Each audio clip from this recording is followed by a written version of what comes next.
ஓம் சாய்ராம், ஜெய் சாய்ராம். என் அன்பு குழந்தையே, உதவிக்கு யாருமில்லை, புரிந்து கொள்வார் யாருமில்லை என்று ஆதங்கப்படுகிறாய். அனைத்திற்கும் நான் இருக்கிறேன், கவலைப்படாதே. ஒன்றை நினைவில் வைத்துக்கொள், தாங்க முடியாத கஷ்டத்தை என் குழந்தைகளுக்கு நான் ஒருபோதும் தருவதே இல்லை. தன் குழந்தை கண்ணீரும் கம்பளையுமாக நிற்கும் போது, நிற்கதியாய் அழும்போது எந்த தந்தையாவது மகிழ்வாக இருப்பாரா? உன்னோடு உன்னில் நானும் அழுகிறேன். தைரியமாக போ, எதையும் தாங்கிப்பார், வாழ்ந்து விடலாம். உன் பின்னாலும் முன்னாலும் பக்கவாட்டிலும் சூழ்ந்து கொண்டு உன் உடன் வருகிறேன். உன் அப்பா நான் இருக்கிறேன், கவலைப்படாதே. ஏன் இப்படி உன்னை கடுமையாக வருத்திக் கொள்கிறாய்? நீ இப்படி உன் உடலை வருத்திக் கொண்டு என்னை வழிபட வேண்டாம். நான் எப்போதும் உனக்கு துணையாக உனக்குள்ளேயே இருக்கிறேன். அப்படி இருக்கையில் நீ படும் துயரங்களை நான் அறிய மாட்டேன் என்கிறாயா? நான் உன் வேண்டுதலை என்றும் அலட்சியப்படுத்தியதில்லை. ஆனால் நீ இப்படி உன்னை வருத்திக் கொள்வதை என்னால் தாங்கிக் கொள்ள முடியவில்லை. நீ இப்படி வருந்திதான் உன்னை சூழ்ந்துள்ள துயரங்களை பற்றி எனக்கு தெரிய வேண்டும் என்று இல்லை. நீ திரும்பிய திசையெல்லாம் ஏமாற்றம், துரோகம், வஞ்சகம், ஏழ்மை, இன்னும் பல வழிகளும் துயரங்களும் நீங்க வேண்டி நீ முழுமையாக நம்பும் உன் சாயப்பாவை எண்ணி வேண்டிக் கொள்கிறாய். சரிதானே? உன் மனதில் இருப்பதை நான் அறிவேன். உன்னை சூழ்ந்துள்ள துயரங்களிலிருந்து தப்பிப்பது எப்படி என யோசித்து தூக்கம் வராமல் தவிக்கிறாய். உன்னை எல்லோரும் அவமானப்படுத்துவது போலவும், கைவிட்டது போலவும், எல்லாமே இருந்தும் எதுவுமே இல்லாதது போலவும், எல்லோரும் இருந்தும் அனாதை போலவும் இப்போது நீ உணர்கிறாய். குழந்தையே, அனைத்தையும் நான் அறிவேன். உனது மனம் எதிரே தெரிகிற சங்கடங்களை நினைத்து நம்பிக்கை இழக்கிற காலகட்டத்தில்தான் நீ இருக்கிறாய். உன் கர்ம வினைகளின்படி இது உனக்கு உண்மையான சோதனை காலம்தான். நான் இல்லை என்று கூறவில்லை. ஆனால் உன் கர்ம வினைகளை அழித்து அதை உனக்கு சாதனை காலமாக மாற்றத்தான் நான் இங்கு போராடி கொண்டிருக்கிறேன். இன்னும் சிறிது காலத்திற்கு சங்கடங்களை சகித்துக்கொள். உன் நம்பிக்கை என்னும் சக்தியை ஒன்று திரட்டி உன் துயரங்களைக் கண்டு அஞ்சாமல் போராடு. இது நீ திடமான சிந்தனையை தக்க வைத்துக் கொள்ள வேண்டிய காலகட்டம். இறை நாமத்தை நீ தினசரி உச்சரித்துக் கொண்டே இரு. அது உன்னுடைய கர்ம வினைகளின் பிடியை தளர்த்தும். எந்த நேரத்திலும் கஷ்டத்திலும் அது உன்னை காக்கும். எந்த கஷ்டத்திலும் உன் மனதில் இருக்கும் நம்பிக்கையை இழக்காமல் இருப்பாயானால் உனது கர்ம வினைகளில் உள்ள தீய பலன்கள் பனி போல் உருகி கரைய வைத்துக் கொண்டு இருப்பதை நீ உணர்வாய். உனக்கான நல்ல வழியை நிச்சயமாக நான் உருவாக்குவேன். நீ நிம்மதியுடனும் சந்தோஷத்துடனும் வாழ்வாய். அதற்கு நான் பொறுப்பு. ஏங்குதல், போராட்டங்களை விடுத்து என்னையே சார்ந்திரு. நான் உன்னுடனேயே இருப்பேன். நான் உன்னுடைய தாகத்தை தீர்ப்பதற்காக வருவதற்குள் உன் மனம் சஞ்சலமடைந்து விடுகிறது, எங்கேயோ செல்லுகிறது. நான் உனக்காகவே இருக்கிறேன். பாரத்தை என் மேல் சுமத்து, சாந்தி ஏற்படும். என்னையே சார்ந்திரு, நல்லது நடக்கும். வாழ்க்கையில் உனக்கு ஏன் தைரியம் என்பது இல்லாமல் எதற்கெடுத்தாலும் இப்படி புலம்பிக் கொண்டே இருக்கிறாய்? எதற்கெடுத்தாலும் பயம், எதற்கெடுத்தாலும் இது அப்படியாகிவிடுமோ என்ற எதிர்மறை எண்ணம், அது உன்னை தடுமாற வைக்கிறது. பின்னே எடுக்கும் அடி தவறு இல்லை, ஆனால் அது விவேகமிக்க பின்னடிகள் என்றால் அதில் உன் சாதுரியம் இருக்கிறது என்று நான் பெருமைப்படுவேன். ஆனால் நீயோ உன்னால் முடியும் என்ற விஷயத்தில் பயந்து தயங்கி இது வராது என்ற பின்னே செல்கிறாய். அப்போது உன் தலையில் ஒரு கொட்டு வைக்கலாம் என்று நான் நினைக்கிறேன். ஏன் சாதிக்கும் என்ற எண்ணத்தை உனக்குள்ளே ஒளிமறைத்து வைத்திருக்கிறாய்? ஒளியை வெளி கண்களுக்கு படாமல் மறைத்து வைக்க முடியாது. அது உள்ளே எரிந்து கொண்டு இருந்தால்தான் அதன் புகைச்சல் தான் உன் மன அழுத்தம். உன் உள்ளே இருக்கும் ஒளி என்பது பேரொளியாய் வெளியில் சுடராக எரிய வேண்டும். அதை உனக்கு நான் உன் சாய்றைவா செய்வேன். அங்கு வெளிச்சத்தின் வெளிச்சமாய் நீ இருக்கவே சிறு சிறு இரட்டுகள், அதில் உனக்கு பாதிப்பு இல்லாமல் காப்பாற்றுவேன். மனவேதனை அடையாதே. நீ என் மடியில் அமர்ந்திருக்கும் என்னுடைய பிள்ளை. உன் தலையில் மகுடத்தை சூடுவேன். இது என் சத்திய வாக்கு. உன் கண்களுக்கு தெரியவில்லை என்பதனால் உன்னை விட்டு நான் தூரமாய் நிற்கிறேன் என்று நினைக்கிறாய். உன் அழுகையை பார்த்துவிட்டு எப்படி நான் அப்படி நிற்பேன்? என்னுடைய உயிர் அல்லவா நீ? உன் துன்பங்கள் நிலை இல்லாத ஒன்று, ஆனால் அது தொடர்கின்றது என்று வருந்தாதே. வாழ்க்கை பாடம் அனுபவத்திலும் துன்பத்திலும் தான் பெறப்படுகிறது. நீ உன்னுடைய துன்பமான காலங்களை கூட புன்னகையுடன், தளராத நம்பிக்கையுடனும் எதிர்கொண்டு பார். உனது துயரங்கள் அனைத்தும் காணாமல் போகும். நான் அமைதியாக இருக்கிறேன் என்று என்னை நினைத்து நீ கோபப்படுவது சரிதான். அமைதியாகத்தான் உள்ளேன். உன் கர்மாவை மாயையின் விளையாட்டிலிருந்து காப்பாற்ற நான் உனக்காக எப்போதும் எல்லா ரூபத்திலும் இருப்பேன். உன் வாழ்க்கையில் உன்னை ஆளும் மிகப்பெரிய விஷயம் உன் மனமும் புத்தியும் தான். உன் மனமானது சஞ்சலமில்லாமலும் புத்தி நல்லவையை நாடுதல் இவைகள்தான். உன் வாழ்க்கையை நேரமானது ஆளும்போது உன் பாதை என்னவென்று அதில் நீ எப்படி பயணிக்க வேண்டும் என்றும் உனக்கு புரியும். உன் புத்தியும் மனமும் உனக்கான நல்ல நேரத்தை தீர்மானிக்கும். இதுவே மாயை விதி சூழ்ந்துவிட்டால் அவற்றால் உன் மனமும் புத்தியும் அகப்பட்டு கொண்டிருக்கும். அதுவே உனக்கான நேரத்தை எதிர்மறையாய் தீர்மானிக்கும். உன்னுடைய முடிவுகள் தான் உன் வாழ்க்கையில் இடம்பெறும் இன்பமும் துன்பமும் எல்லாம் உன் கையில்தான் உள்ளது. நான் பார்த்துக் கொள்கிறேன். நீ என்னுடைய பிள்ளை. உன் கர்மாவை ஒழிப்பது என்னுடைய கடமை. உனக்கு சீக்கிரம் நல்ல வழி பிறக்கும். எல்லாம் நல்லதாகவே நடக்கும். என் வார்த்தையை நம்பு. உன் ஆசைகளையும் எண்ணங்களையும் நான் அறிவேன். நீ இதயபூர்வமாக என்னை நம்பு. உன்னோடும் உன் குடும்பத்தோடும் நான் இருக்கிறேன். உன்னுடைய நன்மைக்காக சொல்கிறேன். பழிவாங்கும் உணர்வுள்ளவர்களிடம் பழகாதே. சற்று விலகியிரு. அவர்களால் உன் மன நிம்மதியை தொலைக்காமல் கவனமாக செயல்படு. கொடுத்து பழகியவன் தன் நிலை தாழ்ந்தாலும் பிறர்க்கு உதவ தவறியதில்லை.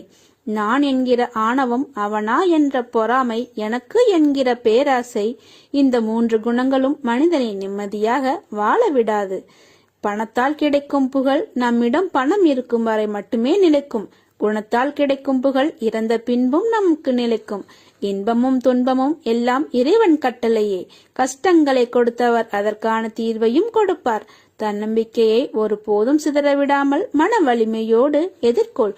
உன் வாழ்க்கையில் நீ அடுத்த நிலைக்கு செல்ல போகிறாய். அதனால் இப்போது இருக்கும் துன்பத்தை பற்றி கவலைப்படாமல் உன் வேலையை தொடர்ந்து செய். நீ வெற்றி பெறுவாய். உனக்கு துணையாக நான் இருக்கிறேன். காத்திருக்கும் நாட்களும் நீடித்த நம்பிக்கையும் நீண்ட அகண்ட பொறுமையும் என்றும் தொலைந்து போகாது. உன் கஷ்டத்தை கூறாமல் உன் மனதில் வைத்திருந்தால் உன் சாய்தேவாக்கு தெரியாமல் எப்படி போகும்? உன்னுள் உன்னையே உணர விழுந்திருக்கும் அத்தனை போராட்டங்களில் இருந்தும் நீ வெற்றி பெறுவாய். காத்திருந்த நாட்கள் நடக்கும் நடக்காது என்ற குழப்பங்களின் திரை விலகி வாழ்க்கையை உயரமாய் மின்னப் போகிறது. இது என்னுடைய சத்திய வாக்கு. நீ என்றைக்கும் வாழ்வில் உனக்கு உண்மையாகவும் நேர்மையாகவும் இரு. அந்த வழியே உன் தடைகளை எல்லாம் தூளாக்கிவிடும். உன் சாயப்பா உனக்கு துணையாயிருப்பேன். உங்களை தவிர வேறெதிரும் நம்பிக்கை கொள்ளும் என் மனதை மாற்றுங்கள் என சொல்லும் உன்னுடைய குரல் நம் பந்தத்தின் ஆழம். இது ஜென்ம ஜென்மமாய் தொடரும் பந்தம். உனக்காக நான் இருக்கிறேன். எல்லாம் மாற்றியமைக்கப் போகிறேன். நலமோடு நல்வாழ்வு காத்து கொண்டிருக்கிறது. சுபமாய் என் ஆசீர்வாதங்களுடன் நிறைவாக நீ வாழ்வாய். வாழ்வில் ஒருவருக்கு வரும் மேலோங்கிய நேரத்தில் அவர்களுக்கு எல்லாம் உயர்வாகத்தான் இருக்கும். அதை போல மேலே ஏறிய அடிகள் மீண்டும் கீழே நோக்கி அடிகள் வரத்தான் செய்ய வேண்டும்.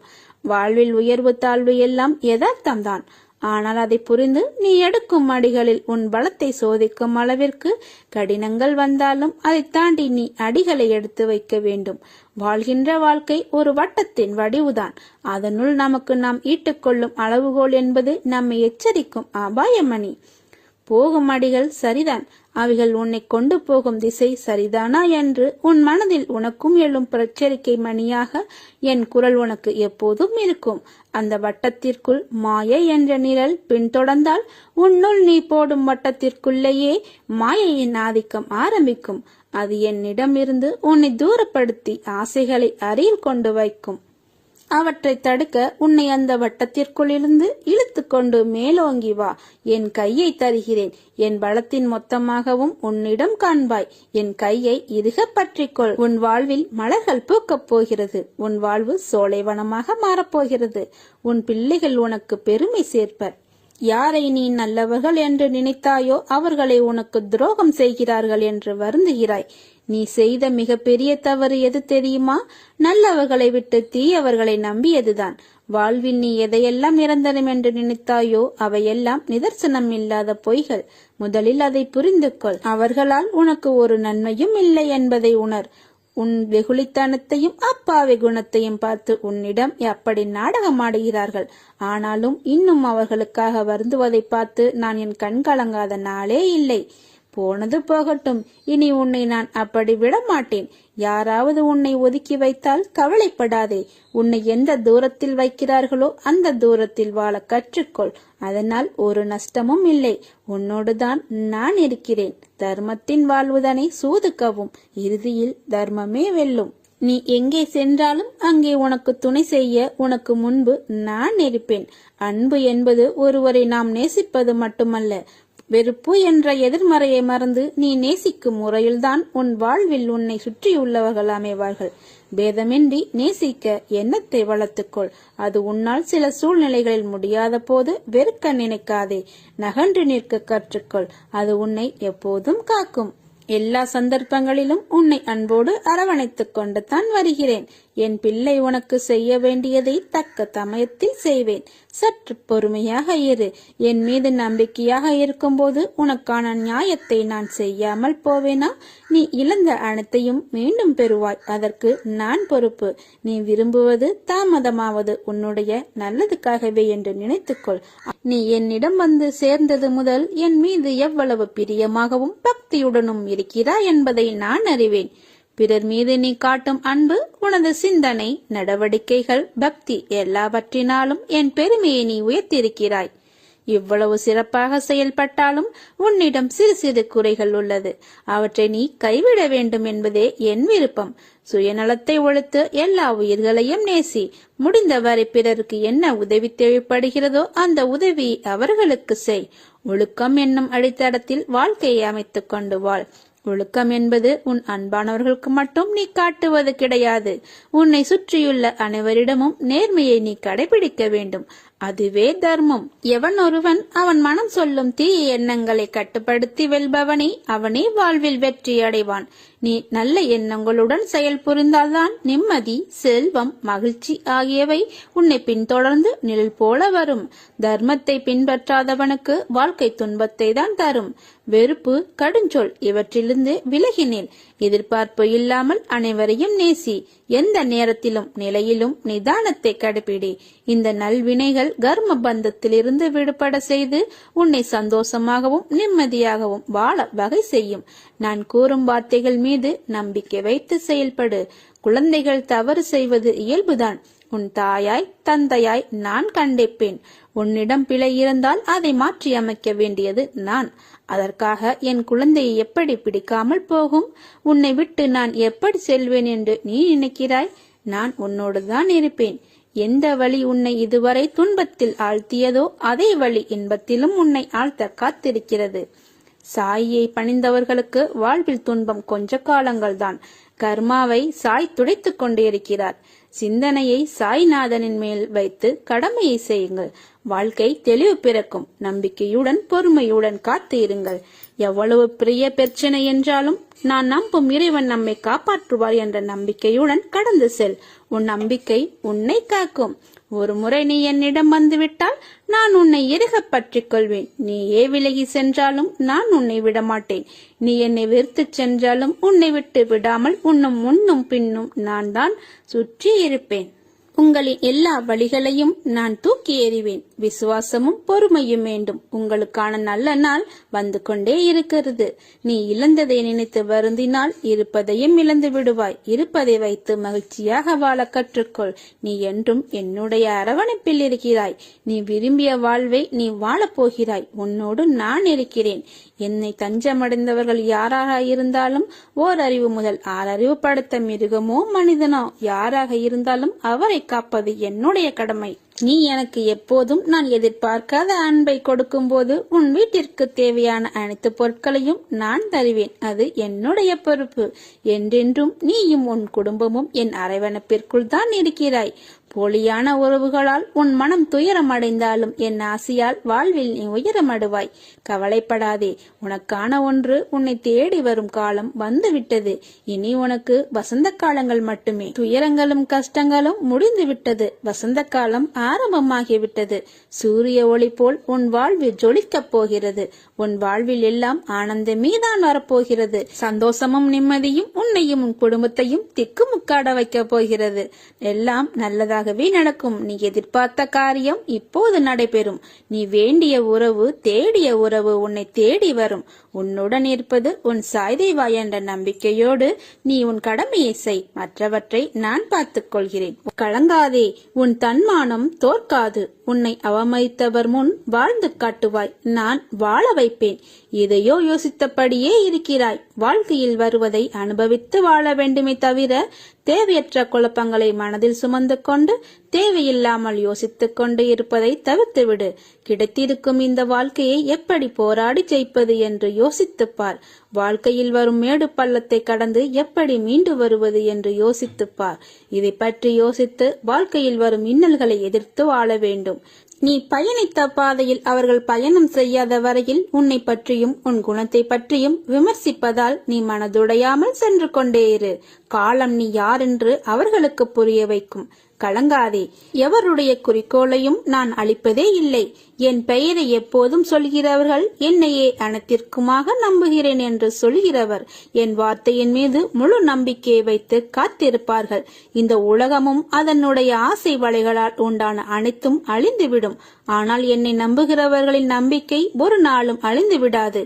வாழ்க்கையை சார்ந்து நீங்கள் கவலைப்படுகிற எல்லா விஷயங்களும் அழிந்துவிடும். என்னையே நினைத்து என்னையே எப்போதும் பற்றி கொண்டிருப்பவருடைய குறிக்கோளை நான் அளிப்பதே இல்லை. நீ இரவு நேரத்தில் கண்ணீர் விட்டதெல்லாம் போதும். உன் கண்ணீரை கண்டு கொண்டு நான் உன்னிடம் பேசுகிறேன். நீ இப்படி அழுகிற அளவுக்கு எதுவும் நடந்து விழவில்லை. உனக்கு தேவையில்லாததுதான் நான் அகற்றி உள்ளேன். இதைவிட சிறந்ததை நான் உனக்கு தேவையான நேரத்தில் கொடுப்பேன். உன்னுடைய எதிர்காலத்தின் தேவையை கருத்தில் கொண்டு நான் எடுத்த முடிவு இது.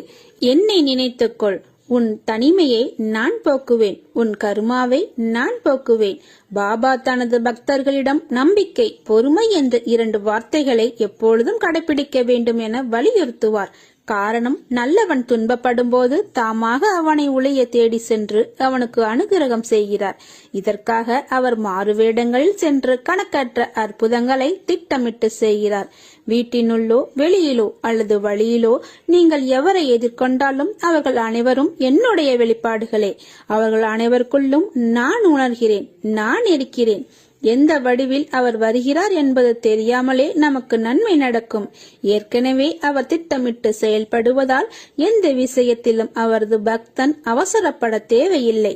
பொறுமையாக அவரை நம்பிக்கொண்டிருந்தால் போதுமானது. அவர் நினைப்பதே நடக்கும். அவர் வழியை காட்டுவார். நம்முடைய இனிய விருப்பங்கள் ஒரு கணமும் தாமதமின்றி அவரே செயல்படுத்துவார். ஆனால் அதுவரை சற்று பொறுமையோடும் நம்பிக்கையோடும் பொறுமை காத்து கொள்ள வேண்டும். எப்பொழுது பிரச்சனைகளை எதிர்கொண்டாலும் பொறுமையாக இருப்பது மட்டுமே நம்மை கரை சேர்க்கும் உபாயம். நான் உனக்குள் இருக்கும் வரையில் உன்னை எதுவும் நெருங்காது. உன் வாழ்க்கையில் நடக்கின்ற அனைத்தையும் உன் சாயப்பா நான் அறிவேன். நடக்கப் போவதையும் நான் அறிவேன். இவ்வுலகில் படைக்கப்பட்ட அனைவருமே என் பிள்ளைகள். எனது என்ற எண்ணம் எதற்கு என் முன்னாடி என் பிள்ளைகள் அனைவரும் சமம்.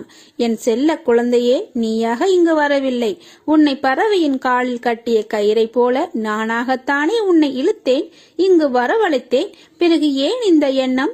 உன்னிடத்தில் எப்போதும் நான் இருப்பேன். உன் வாழ்க்கை என்பது நீ இயற்றியதல்ல, நான் இயற்றியது.